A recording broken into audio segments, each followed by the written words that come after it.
ओम नमो भगवते वासुदेवाय। नमस्कार दोस्तों, स्वागत है आप सभी का हमारे YouTube चैनल पर। दोस्तों आइए सुनते हैं श्रीमद् भागवत महापुराण की कथा।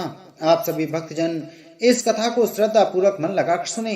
भगवान श्री कृष्ण आप सभी की मनोकामना पूर्ण करेंगे और आप सभी के कष्टों को हर लेंगे।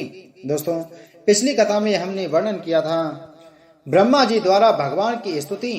आज की कथा में हम वर्णन करेंगे 10 प्रकार की सृष्टि का वर्णन। विदुर जी ने कहा, मुनिवर, भगवान नारायण के अंतर्ध्यान हो जाने पर संपूर्ण लोकों के पितामह ब्रह्मा जी ने अपने देह और मन से कितने प्रकार की सृष्टि उत्पन्न की। भगवान, इसके सिवा मैंने आपसे और जो जो बातें पूछी हैं उन सब का भी क्रमश वर्णन कीजिए और मेरे सब संशयों को दूर कीजिए, क्योंकि आप सभी बहुज्ञों में श्रेष्ठ हैं। सूत जी कहते हैं, सौनक जी, विदुर जी के इस प्रकार पूछने पर मुनिवर मैत्रेय जी बड़े प्रसन्न हुए और अपने हृदय में स्थित उन प्रश्नों का इस प्रकार उत्तर देने लगे। श्री मैत्रेय जी ने कहा, अजन्मा भगवान श्री हरि ने जैसा कहा था, ब्रह्मा जी ने भी उसी प्रकार चित्त को अपने आत्मा श्री नारायण में लगाकर 100 दिव्य वर्षों तक तप किया। ब्रह्मा जी ने देखा कि प्रलय कालीन प्रबल वायु के झरोकों से जिससे वे उत्पन्न हुए हैं तथा जिस पर वे बैठे हुए हैं वह कमल तथा जल कांप रहे हैं। प्रबल तपस्या एवं हृदय में स्थित आत्मज्ञान से उनका विज्ञान बल बढ़ गया और उन्होंने जल के साथ वायु को पी लिया।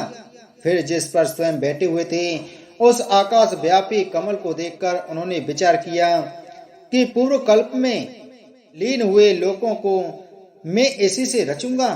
तब भगवान के द्वारा सृष्टि कार्य में नियुक्त ब्रह्मा जी ने उस कमल कोश में प्रवेश किया और उस एक के ही भू भव स्वहा ये 3 भाग किए। यद्यपि वह कमल इतना बड़ा था कि उसके 14 भुवन या इससे भी अधिक लोकों के रूप में विभाग किए जा सकते थे। जीवों के भोग स्थान के रूप में इन्हीं 3 लोकों का शास्त्रों में वर्णन हुआ है। जो निष्काम कर्म करने वाले हैं उन्हें मह तप जन और सत्य लोक रूप ब्रह्मलोक की प्राप्ति होती है।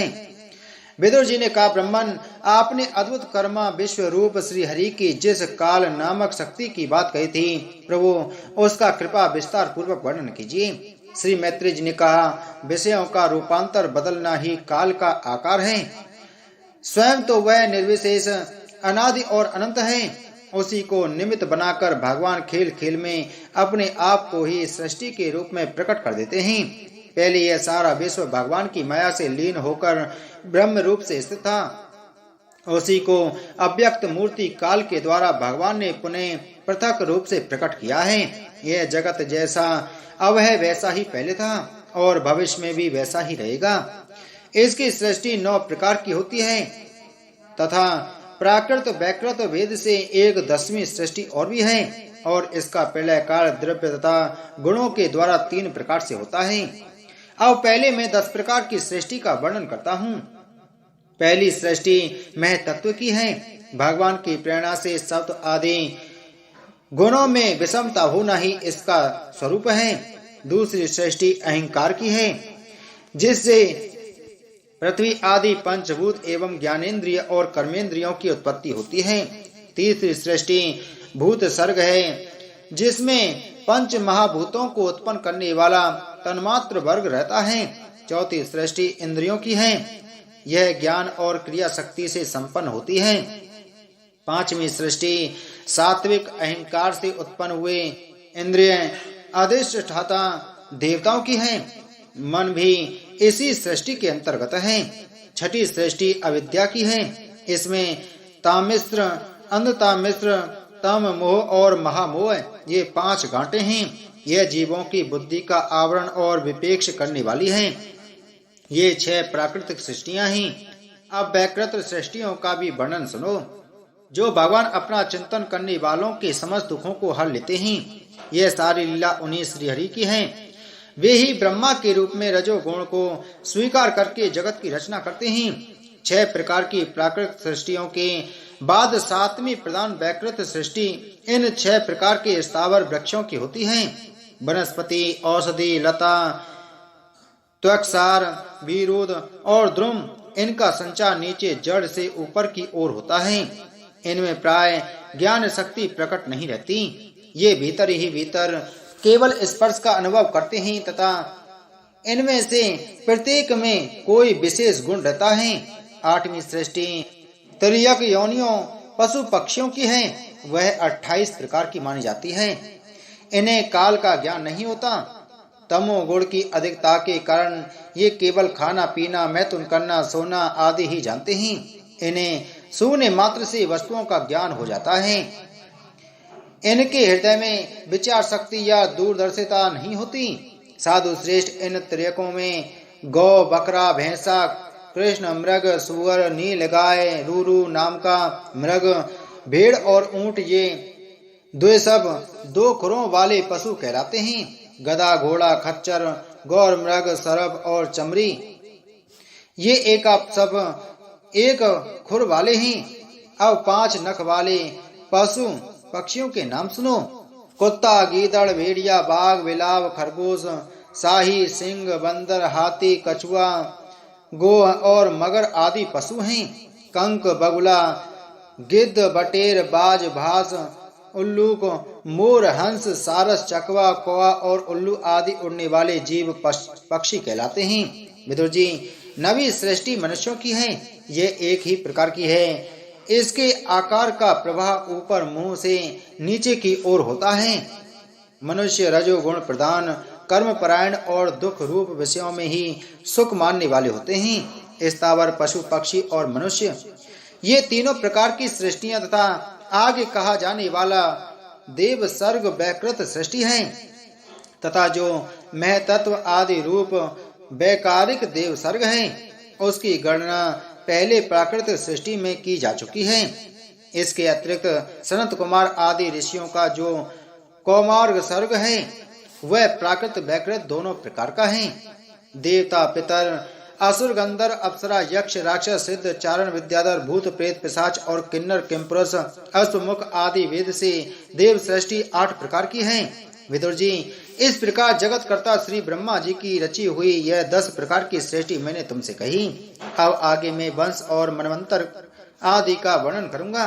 इस प्रकार सृष्टि करने वाले सत्य संकल्प भगवान श्री हरि ही ब्रह्मा के रूप में प्रत्येक कल्प के आदि में रजोगुण से व्याप्त होकर स्वयं ही जगत के आरूप में अपनी ही रचना करते हैं।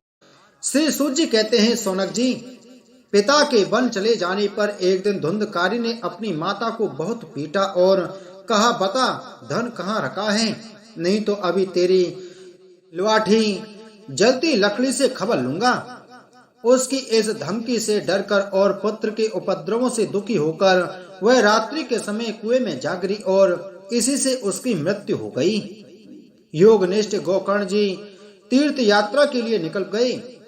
उन्हें इस घटनाओं से कोई सुख या दुख नहीं होता था, क्योंकि उनका ना कोई मित्र था ना शत्रु। धुंधकारी 5 वेश्याओं के साथ घर में रहने लगा। उनके लिए भोग सामग्री जुटाने की चिंता में उसकी बुद्धि नष्ट कर दी और वह नाना प्रकार के अत्यंत क्रूर कर्म करने लगा। एक दिन उन उल्टाओं ने उससे बहुत से गहने मांगे। वह तो काम से अंधा हो रहा था। मौत की उसे कभी याद नहीं आती थी। बस उन्हें जुटाने के लिए वह घर से निकल पड़ा। वह जहां तहां से बहुत सा धन चुराकर घर लौट आया तथा उन्हें कुछ सुंदर वस्त्र और आभूषण लाकर दिए। चोरी का बहुत माल देखकर रात्रि के समय स्त्रियों ने विचार किया कि यह नित्य ही चोरी करता है, इसलिए इसे किसी दिन अवश्य राजा पकड़ लेगा। राजा यह सारा धन छीनकर इसे निश्चय ही प्राण दंड देगा। जब एक दिन इसे मरना ही है, तब हम भी धन की रक्षा के लिए गुप्त रूप से इसको क्यों ना मार डालें। इसे मारकर हम इसका माल मता लेकर जहां कहीं चली जाएंगी। ऐसा निश्चय कर उन्होंने सोए हुए धुंधकारी को रस्सियों से कसकर बांध दिया और उसके गले में फांसी लगाकर उसे मारने का प्रयत्न किया।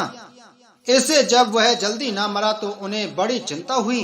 तब उन्होंने उसके मुख पर बहुत से धधकते अंगारे डाले। इससे वह अग्नि की लपटों से बहुत झटपटा कर मर गया। उन्होंने उसके शरीर को एक गड्ढे में डालकर गाड़ दिया। सच है, स्त्रियां प्राय बड़ी दुस्साहसी होती हैं। उनके इस कृत्य का किसी को भी पता न चला। लोगों के पूछने पर कह देती थीं कि हमारे प्रियतम पैसे के लोभ से अब की बार कहीं दूर चले गए हैं, इसी वर्ष के अंदर लौट आएंगे। बुद्धिमान पुरुष को दुष्ट स्त्रियों का कभी विश्वास नहीं करना चाहिए। जो मूर्ख इनका विश्वास करता है उसे दुखी होना पड़ता है। इनकी वाणी तो अमृत के समान कामियों के हृदय में रस का संचार करती हैं, किंतु हृदय छुरे की धार के समान तीक्ष्ण होता है। भला इन स्त्रियों का कौन प्यारा है? वे कुलटाएं धुंधकारी की सारी संपत्ति समेटकर वहां से चंपत हो गईं। उनके ऐसे न जाने कितने पति थे, और धुंधकारी अपने कुकर्मों के कारण भयंकर प्रेत हुआ। वह बवंडर के रूप में सर्वदा दसों दिशाओं में भटकता रहता था तथा शीत घाम से संतप्त और भूख प्यास से व्याकुल होने के कारण हा देव चिल्लाता रहता था, परंतु उसे कहीं भी कोई आश्रय न मिला। कुछ काल बीतने पर गोकर्ण ने भी लोगों के मुख से धुंधकारी की मृत्यु का समाचार सुना। तब उसे अनाथ समझकर उन्होंने उसका गया जी में श्राद्ध किया, और भी जहाँ जहाँ वे जाते थे उसका श्राद्ध अवश्य करते थे। इस प्रकार घूमते घूमते गोकर्ण जी अपने नगर में आए और रात्रि के समय दूसरों की दृष्टि से बचकर सीधे अपने घर के आंगन में सोने के लिए पहुंचे। वहां अपने भाई को सोया देख आधी रात के समय धुंधकारी ने अपना बड़ा विकट रूप दिखाया। वह कभी भेड़ा, कभी हाथी, कभी भैंसा, कभी इंद्र और कभी अग्नि का रूप धारण करता। अंत में वह मनुष्य के आकार में प्रकट हुआ। यह विपरीत अवस्थाएं देखकर गोकर्ण ने निश्चय किया कि यह कोई दुर्गति को प्राप्त हुआ जीव है। तब उन्होंने उससे धैर्य पूर्वक पूछा। गोकर्ण ने पूछा, तू कौन है? रात्रि के समय ऐसे भयानक रूप क्यों दिखा रहा है? तेरी यह दशा कैसे हुई, हमें बता तो सही। तू प्रेत है, पिशाच है अथवा कोई राक्षस है? सूर्य कहते हैं, गोकर्ण के इस प्रकार पूछने पर वह बार बार जोर जोर से रोने लगा। उसमें बोलने की शक्ति नहीं थी, इसलिए उसने केवल संकेत मात्र किया। तब गोकर्ण ने अंजलि में जल लेकर उसे अभिमंत्रित करके उस पर छिड़का। इससे उसके पापों का कुछ शमन हुआ और वह इस प्रकार कहने लगा। प्रेत बोला, मैं तुम्हारा भाई हूँ, मेरा नाम है धुंधकारी। मैंने अपने ही दोष से अपना ब्राह्मणत्व नष्ट कर दिया। मेरे कुकर्मों की गिनती नहीं की जा सकती। मैं तो महान अज्ञान में चक्कर काट रहा था, इसी से मैंने लोगों की बड़ी हिंसा की। अंत में कुलटा स्त्रियों ने मुझे तड़पा तड़पा कर मार डाला। इसी से अब प्रेत योनि में पड़कर यह दुर्दशा भोग रहा हूँ। अब देववश कर्म फल का उदय होने से मैं केवल वायु भक्षण करके जी रहा हूँ। भाई, तुम दया के समुद्र हो, अब किसी प्रकार जल्दी ही मुझे इस प्रेत योनि से छुड़ाओ। गोकर्ण ने धुंधकारी की सारी बातें सुनी और तब उससे बोले। गोकर्ण ने कहा, भाई, मुझे इस बात का बड़ा आश्चर्य है। मैंने तुम्हारे लिए विधि पूर्वक गया जी में पिंड दान किया, फिर भी तुम प्रेत योनि से मुक्ति कैसे नहीं पाए? यदि गया श्राद्ध से भी तुम्हारी मुक्ति नहीं हुई, तब इसका और कोई उपाय ही नहीं है। अच्छा, तुम सब बात खोलकर कहो, मुझे अब क्या करना चाहिए?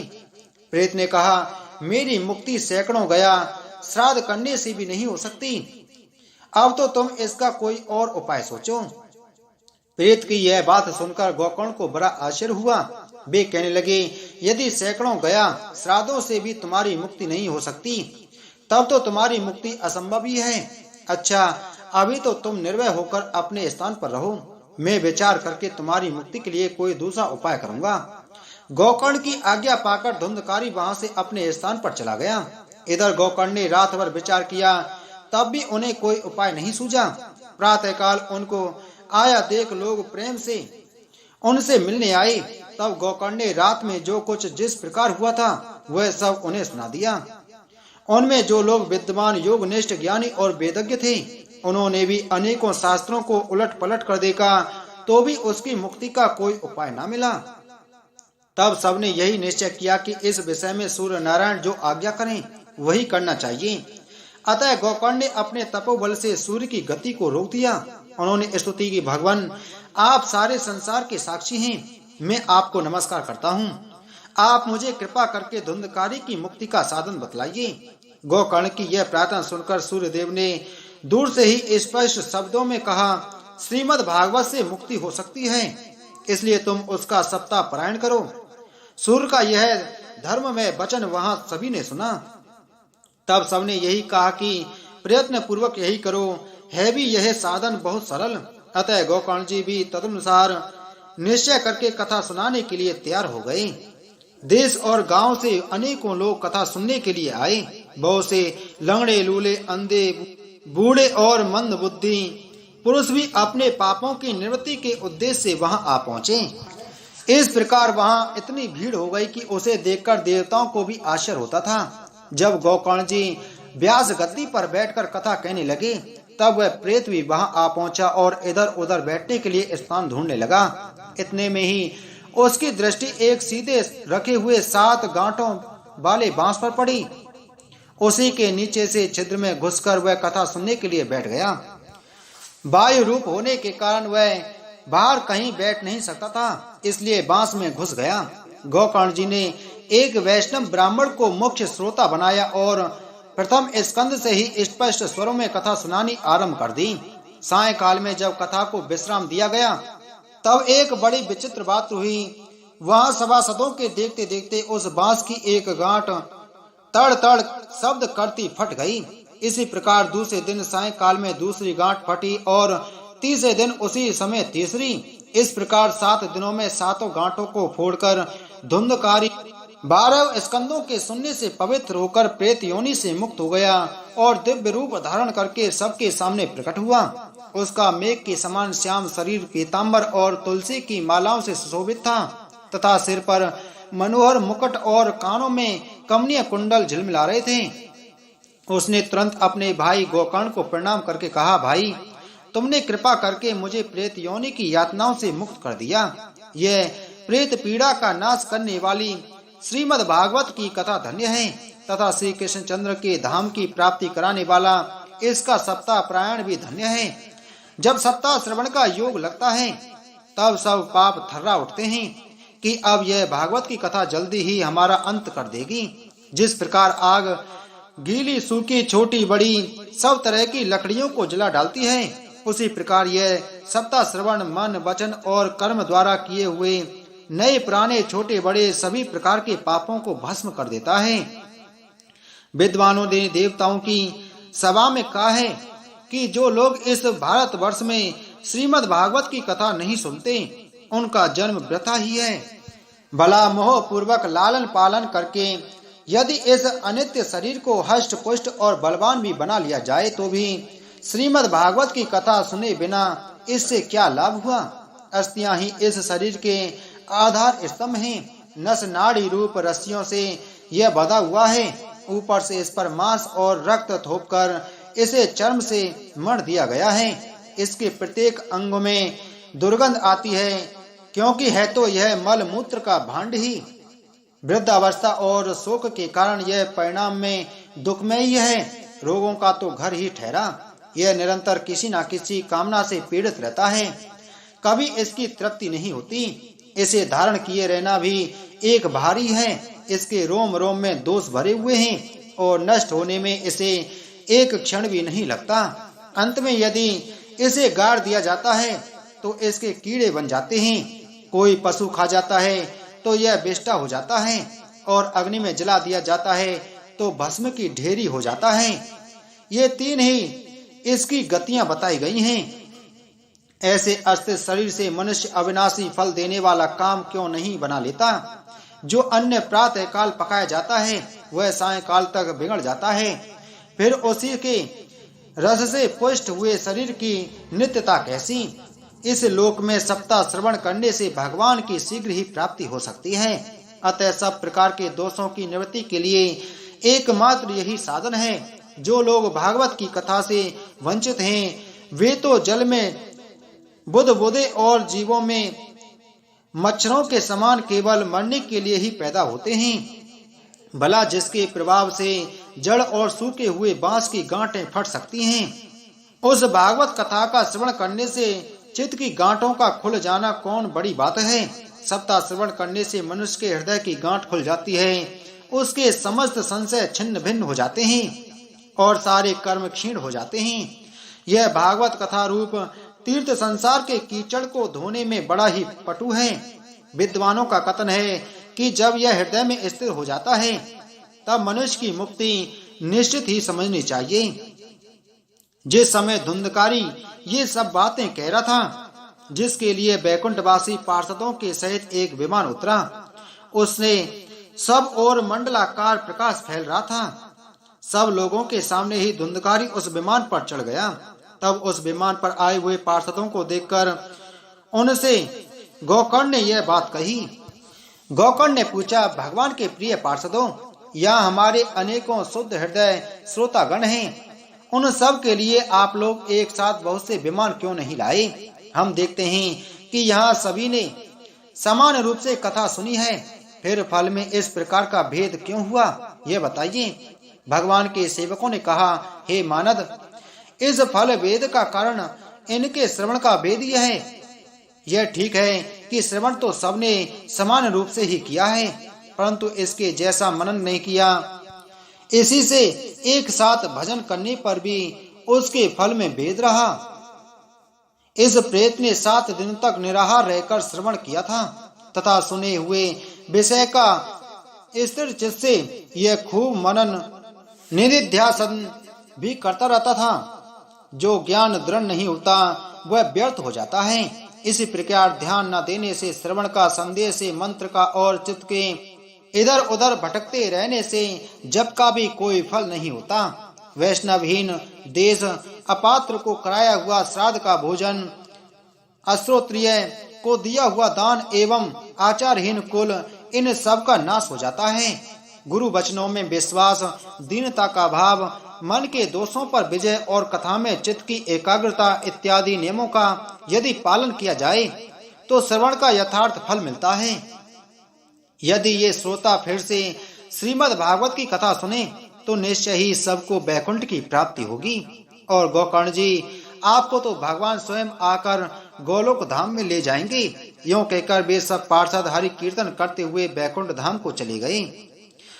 श्रावण मास में गोकर्ण जी ने फिर उसी प्रकार सप्ताह क्रम से कथा कही और उन श्रोताओं ने उसे फिर सुना। नारद जी, इस कथा की समाप्ति पर जो कुछ हुआ वह सुनिए। वहां भक्तों से भरे हुए विमानों के साथ भगवान प्रकट हुए। सब ओर से खूब जय जयकार और नमस्कार की ध्वनियां होने लगी। भगवान स्वयं हर्षित होकर अपने 5 जन्य संघ की ध्वनि करने लगे और उन्होंने गोकर्ण को हृदय से लगाकर अपने ही समान बना लिया। उन्होंने क्षण भर में ही अन्य सब श्रोताओं को भी मेघ के समान श्याम वर्ण, रेशमी पीताम्बरधारी तथा किरीट और कुंडल आदि से विभूषित कर दिया। तब गांव में कुत्ते और चांडाल पर्यंत जितने भी जीव थे वे सभी गोकर्ण जी की कृपा से विमानों पर चढ़ा लिए गए तथा जहां योगी जन जाते हैं उस भागवत धाम में भेज दिए गए।